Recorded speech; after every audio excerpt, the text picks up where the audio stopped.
गरुड़ पुराण हिंदू धर्म के महत्वपूर्ण ग्रंथों और 18 महापुराणों में एक है।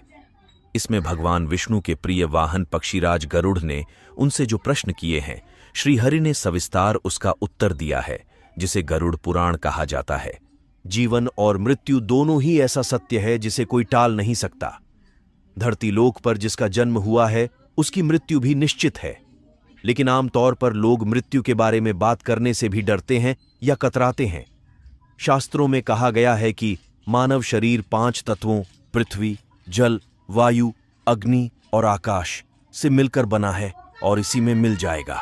हिंदू धर्म में कुल 16 संस्कारों के बारे में बताया गया है, जिसमें मृत्यु या दाह संस्कार आखिरी संस्कार है।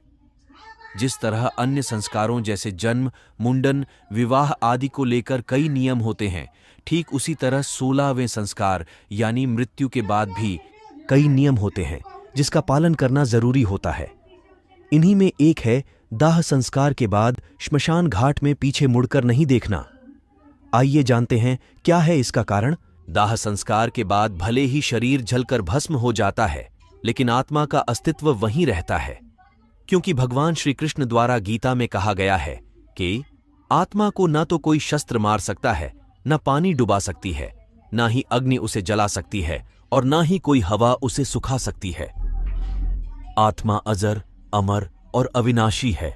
गरुड़ पुराण के अनुसार परिजनों के साथ ही आत्मा खुद भी अपने अंतिम संस्कार की सारी क्रियाएं देखती है।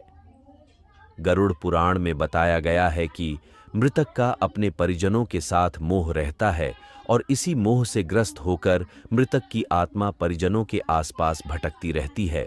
यदि मोह का बंधन नहीं टूटा तो आत्मा को परलोक गमन करने में परेशानी होती है। इसलिए ऐसी स्थिति में मोह का टूटना जरूरी होता है।